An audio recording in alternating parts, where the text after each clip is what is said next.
तुम शायद ये सोच रहे हो कि तुम्हारा लुक, स्टाइल या पर्सनैलिटी बिल्कुल परफेक्ट है, लेकिन एक ऐसा सीक्रेट है जो तुम्हें अंदर ही अंदर अनअट्रैक्टिव बना रहा है। ये सीक्रेट बहुत सिंपल है, लेकिन ज्यादातर लोग इसे नजरअंदाज कर देते हैं और बिना जाने लोग तुमसे दूर होने लगते हैं। सबसे पहली और सबसे खतरनाक हैबिट, ओवरथिंकिंग। जब तुम हर छोटी बात पर शक करते हो, हर सिचुएशन में इनसिक्योर फील करते हो, लोग तुरंत तुम्हारी कमजोरी पकड़ लेते हैं। साइकोलॉजी के मुताबिक इंसानी दिमाग नेचुरली कॉन्फिडेंस और क्लैरिटी की तरफ अट्रैक्ट होता है। जब तुम इनसिक्योर होते हो, हिचकिचाहट और शक ये सिग्नल देता है कि तुम खुद पर भरोसा नहीं रखते। सोचो, अगर तुम किसी कन्वर्सेशन में अपने शब्द चुनते हुए हिचको या हर छोटी गलती पर पछतावा करो, लोग चुपचाप जज करना शुरू कर देते हैं। तुम्हारा अंदर का ईगो टूटने लगता है और तुम्हारी सोशल वैल्यू गिर जाती है। ये इनसिक्योरिटी तुम्हारी पूरी ऑरा और एनर्जी को फीका कर देती है। और ये हैबिट सिर्फ पर्सनल लाइफ में नहीं, प्रोफेशनल लाइफ में भी बड़ा इम्पैक्ट डालती है।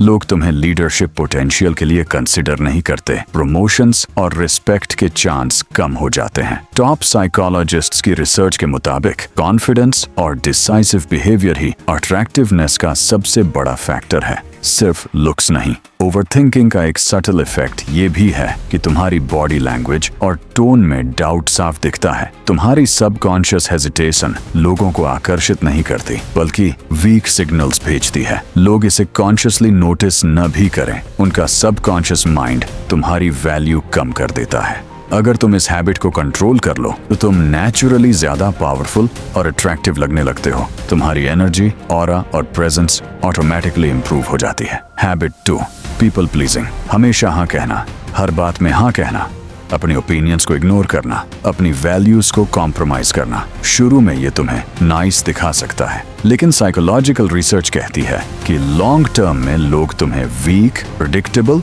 और लो वैल्यू समझते हैं। टॉप 1% माइंडसेट वाले लोग बाउंड्रीज रखते हैं, वो अपनी वैल्यू प्रोटेक्ट करते हैं और इसी वजह से नेचुरल रिस्पेक्ट मिलता है। जब तुम हमेशा यस बोलते हो, तुम धीरे धीरे अपनी पावर खोने लगते हो। और सबसे सटल चीज, पीपल प्लीजिंग तुम्हें इमोशनली थका देता है। तुम सबको खुश करने में लगे रहते हो और अपनी एनर्जी ड्रेन कर देते हो, और एनर्जी ही वो चीज है जो लोगों को अट्रैक्ट करती है। सोचो, अगर तुम किसी ग्रुप में हर बात पर एग्री कर देते हो, अपनी राय कभी नहीं रखते, लोग तुम्हें बोरिंग समझते हैं। कॉन्फिडेंस और ऑथेंटिसिटी अट्रैक्ट करती है, सिर्फ जैसे तैसे लाइक्ड होना नहीं। पीपल प्लीजिंग का साइकोलॉजिकल एंगल ये भी है कि तुम अंदर से अप्रूवल मांग रहे होते हो। तुम चाहते हो लोग तुम्हें पसंद करें, लेकिन तुम खुद को इग्नोर करते हो। और जब कोई इंसान अपनी ट्रू सेल्फ नहीं दिखाता, लोग सबकॉन्शियसली उसे फेक समझ लेते हैं, और इंसान नेचुरली उन्हीं के करीब जाता है जो ऑथेंटिक, स्ट्रॉन्ग और सेल्फ अश्योर्ड होते हैं। Habit 3, lack of passion. तीसरी और सबसे इनविजिबल चीज, पैशन का न होना।